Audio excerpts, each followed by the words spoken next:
তো বন্ধুরা, আপনারা তো ভিডিওটা দেখলেন।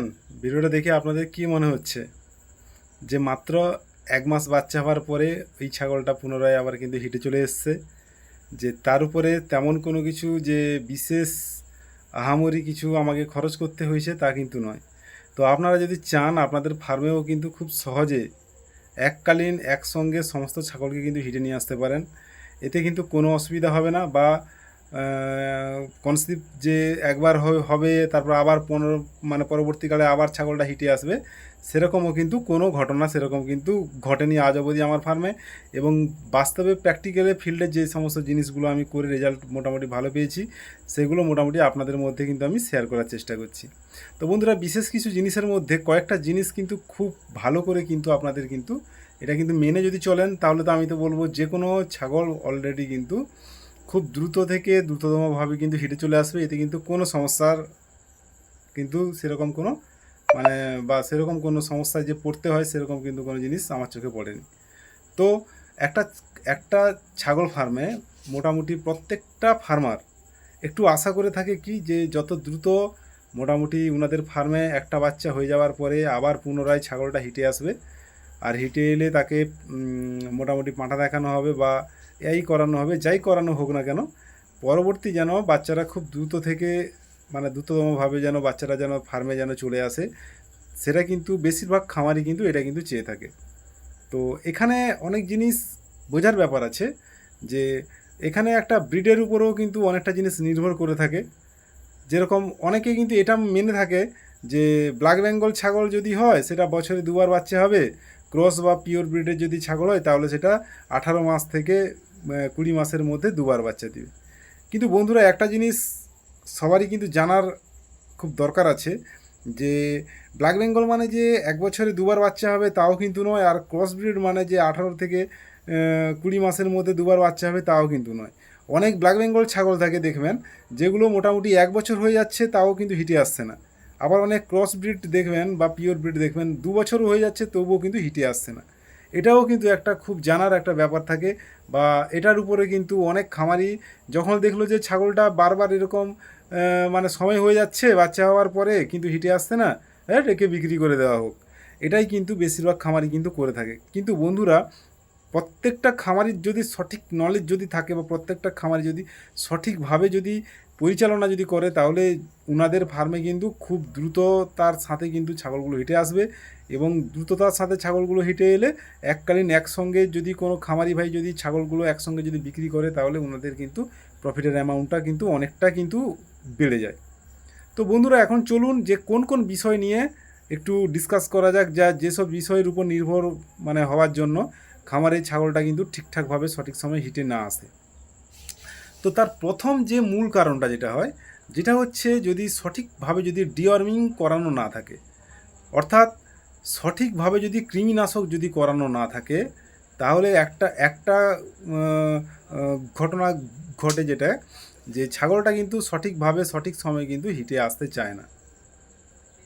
ঠিক আছে? তো সঠিক সময়ে সঠিক ডিওয়ার্মিং বলতে কি বোঝায়, যে আপনি একটা ছাগলকে ডিওয়ার্মিং করালেন, তো ওই ডিওয়ার্মিংটা করানোর জাস্ট 3 মাসের মধ্যে কিন্তু আপনাকে পুনরায় আবার একটা ডিওয়ার্মিং করে দিতে হবে।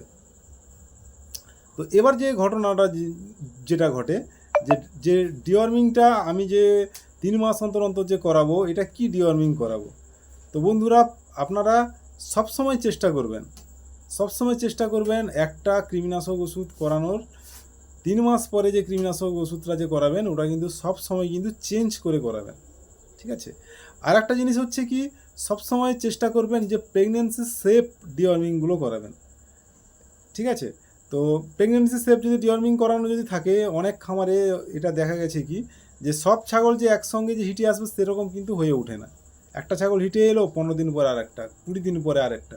এবার যদি আপনি যদি ডিওয়ার্মিং বা কৃমিনাশক ওষুধ যদি খাওয়ান, তাহলে দেখবেন এইখানে আপনাদের একটু গণ্ডগোলের ব্যাপার হয়ে যায়, যে একটা ওষুধ খাওয়ানোর পরে আরেকটা ওষুধ যে খাওয়াবেন, তো এইখানে একটু সমস্যার হয়।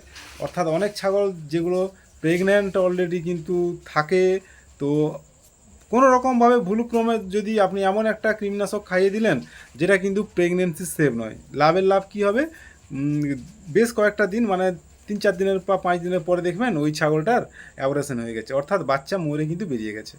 তো এই জিনিসটা থেকে একটু সাবধান থাকবেন, চেষ্টা করবেন সবসময় প্রেগনেন্সি সেফ ডিওয়ার্মিং করানোর জন্য এবং সমস্ত ছাগলকে একদিনে একই সঙ্গে কিন্তু করাবেন। সেকেন্ড যেটা হচ্ছে সঠিক নিউট্রিশন। প্রত্যেকটা ছাগলের, সে ব্ল্যাক বেঙ্গল হোক, ক্রস হোক, পিওর ব্রিড হোক, যাই হোক না কেন, সঠিকভাবে কিন্তু নিউট্রিশন তাদেরকে কিন্তু দিতে হবে। তো বন্ধুরা, অনেক খামারি ভাই তো এখানে একটু গুলিয়ে ফেলে যে আমি তো ছাগলদেরকে প্রত্যেক দিন প্রচণ্ড পরিমাণে ঘাস খাওয়াচ্ছি, সামান্য দানা খাওয়াচ্ছি, তাহলেও কেন হিটে আসছে না, বছরের পর বছর কেটে যাচ্ছে, ছাগলটা কেন গরম আসছে না বা হিটে আসছে না। তো বন্ধুরা, নিউট্রিশন মানে যে শুধু দানা, নিউট্রিশন মানে যে শুধু ঘাস, তা কিন্তু নয়।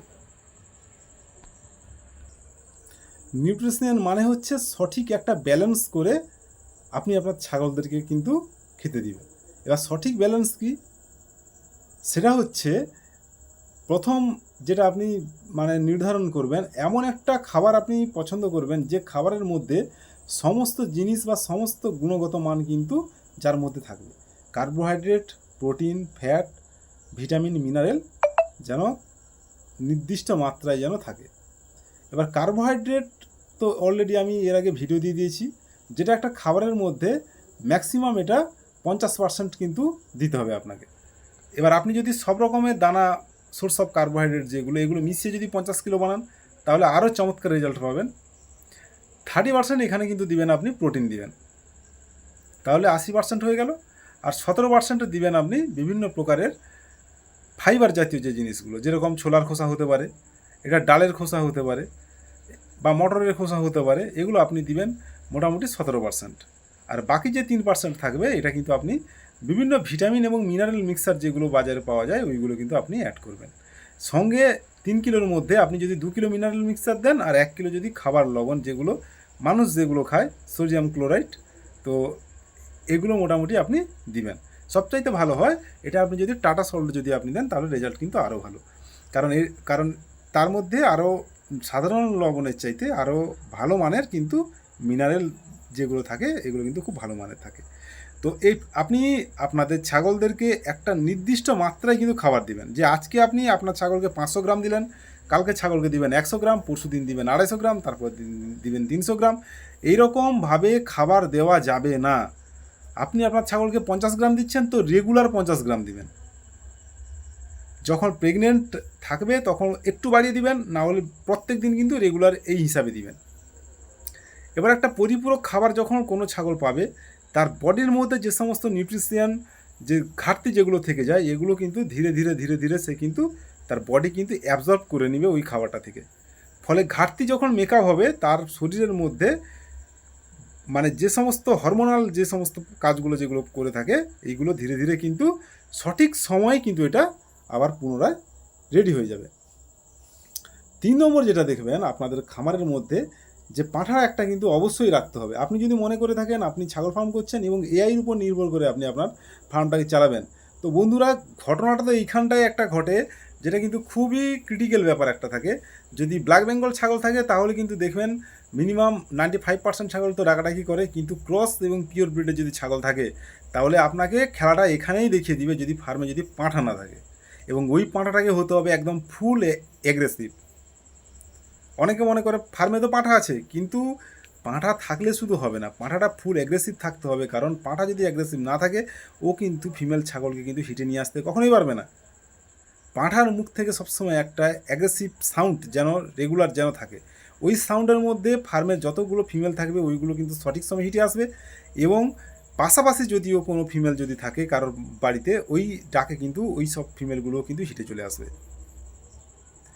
এবার আরও একটা জিনিস এখানে হয়, কিছুটা মানে জরায়ুর মধ্যে যে সমস্ত প্রবলেমগুলো থাকে, ওইগুলো কিন্তু আপনাকে কী করতে হবে, বাচ্চা হওয়ার ঠিক পরে পরে ওইগুলো কিন্তু ক্লিন করে দিতে হবে। বাজারে বহু রকমের মোটামুটি এই মানে ইউট্রাস বা ভিতরে যে জরায়ু মোটামুটি ক্লিন করার যে ওষুধগুলো, এগুলো বেরিয়ে গেছে। বাচ্চা হওয়ার পরে আপনি হেমরো প্লাসও খাওয়াতে পারেন, বা ইউট্রাস ক্লিন দোকানে গিয়ে জিজ্ঞেস করলে খুব সহজেই কিন্তু দিয়ে দিবে। তো আপনি ওইগুলো নিয়ে এসে আপনাদের ছাগলকে ম্যাক্সিমাম একটা 7 থেকে 8 দিন অলরেডি কিন্তু আপনি খাইয়ে দিবেন। তাহলে কী হবে, ভেতরে নোংরা সব পরিষ্কার হয়ে যাবে। এবং ছাগলটা বন্ধুরা দেখবেন আর একটা জিনিস, খুব দ্রুততার সাথে কিন্তু হিটে চলে আসবে। এটা হচ্ছে প্রাকৃতিকভাবে যে জিনিসগুলো এইগুলো আপনাকে বললাম। এত কিছু করার পরেও যদি আপনার ছাগলটা হিটে না আসে, তখন আপনি কি করবেন? আপনার পাঁঠা আছে ফুল অ্যাগ্রেসিভ, ফিমেল সব নিউট্রিশন দিচ্ছেন, তারপরেও কিন্তু হিটে আসছে না। হ্যাঁ, এইবারে কিন্তু আপনাকে আসতে হবে কি, যে ওই ছাগলটা যেন হিটে আসে সঠিক সময়, তার জন্য সঠিকভাবে ট্রিটমেন্ট। এবার আপনি ট্রিটমেন্ট করবেন কি করে? তো সর্বপ্রথম যে ট্রিটমেন্টের যে স্টেপ বাই স্টেপ যেগুলো যেতে হবে, সেগুলো আপনাকে ফলো করতে হবে। প্রথম আপনি কি করবেন, বাজারে যাবেন, গিয়ে বলবেন, যদি আপনি দেখেন যে আপনার ছাগলের মোটামুটি সবটাই ঠিক আছে, যে সঠিক নিউট্রিশন আপনি দিচ্ছেন, তারপরেও আপনার ফিমেলটা কিন্তু হিটে আসছে না, তো করবেন কি, প্রথম বাজারে যাবেন, গিয়ে আয়ুর্বেদিক ক্যাপসুল যেগুলো পাওয়া যায়, প্রোজানা আপনি নিয়ে আসবেন। তো এটা নিয়ে এসে আপনি করবেন কি, সকালে একটা বিকালে একটা, সারাদিনে 2টো করে টানা 7 দিন আপনি খাওয়াবেন। তো 7 দিনের আগে যদি আপনাদের যদি ফিমেলটা যদি হিটে চলে আসে, মানে 1 দিন 2 দিন খাওয়ানোর পর যদি হিটে যদি চলে আসে, তাহলে অবশ্যই কিন্তু আপনি এখানে কিন্তু ব্রিডার দিয়ে ব্রিডিং করিয়ে দিবেন, কোনো অসুবিধা হবে না, কনসিভ করার চান্স প্রবল থাকে। আরও সবচেয়ে ভালো হয় যদি আপনি 8 ঘন্টার পরে যদি তাকে যদি ব্রিডিং করাতে পারেন। তো সচরাচর তো সমস্ত ফার্মে এটা হয়ে ওঠে না, কারণ ঘটনাটা ঘটে কি, ফার্মে যদি ব্রিডার থাকে আর ব্রিডার যদি ছাড়া থাকে, বা ব্রিডার যদি এক জায়গায় বাঁধা থাকে, ফিমেলগুলো যদি ছাড়া থাকে, তাহলে কিন্তু ব্রিডিং খুব সহজে হয়ে যায়। 8 ঘন্টার পরে করালে কনসিভ করার চান্স প্রবল। তো আপনি প্রজানা দিয়ে তাহলে কী করলেন, ম্যাক্সিমাম একটা 7 দিন আপনি খাইয়ে দিলেন। আবার এখানে আরও ঘটনা ঘটে, যেগুলো ফিল্ডে যে ঘটনাগুলো ঘটে, সেগুলো আপনি মানে আপনার সঙ্গে শেয়ার করছি। তো বন্ধুরা দেখবেন, অনেক খামারি এখানে থাকে কি, 1 দিন খাইয়ে দিলেন, 2 দিন খাইয়ে দিলেন, তারপর দেখবেন যে বন্ধ। এইরকম করলে কিন্তু চলবে না, কন্টিনিউ কিন্তু 7 দিন খাওয়াতে হবে। আবার একটা ঘটনা এখানে ঘটে কি, 7 দিন খাওয়ানোর পরেও যদি দেখেন যে আপনার ফিমেলটা হিটে আসে না, তো এটা যদিও খুবই রেয়ার দেখতে পাওয়া যায় ফিল্ডে, যে দেখি যে ঘটনাগুলো যে ঘটে, এটা কিন্তু খুবই কম। কারণ সঠিক মিনারেলস, সঠিক নিউট্রিশন যদি যায় শরীরের মধ্যে, আর যদি শরীরের মধ্যে যদি মানে জলের মধ্যে যদি কোনো প্রবলেম না থাকে, তাহলে এর আগে কিন্তু অলরেডি ওটা হিটে চলে আসে। তো 7 দিন করালেন, 7 দিন করানোর পরে 3-4 দিন গ্যাপ দিবেন, 3-4 দিন গ্যাপ দেওয়ার পরে পুনরায় আবার 3 দিন দিবেন, তারপর দেখবেন অলরেডি এটা হিটে চলে আসে প্রায় 90%।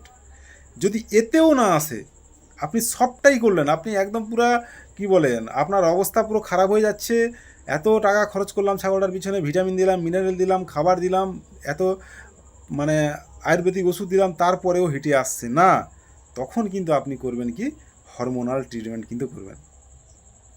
তো হরমোনাল ট্রিটমেন্ট, যেহেতু বন্ধুরা ভিডিওটা খুব বড় হয়ে যাচ্ছে, আর দীর্ঘায়িত করব না, পরবর্তী আমি একটা ভিডিও নিয়ে আসবো যে হরমোনাল ট্রিটমেন্ট কীভাবে করতে হয়, কী দিতে হয়, এবং কী করলে রেজাল্ট খুব ভালো পাওয়া যায়। তো ভিডিওটা যদি ভালো লাগে, লাইক শেয়ার কমেন্ট তো অবশ্যই করবেন, এবং চেষ্টা করবেন চ্যানেলটাকে সাবস্ক্রাইব করার জন্য, তাহলে নতুন নতুন ভিডিওর আপডেট সবার আগে আমি আপনাদের কাছে পৌঁছে দেওয়ার চেষ্টা করব। নমস্কার, অজস্র অজস্র ধন্যবাদ ভিডিওটা দেখার জন্য।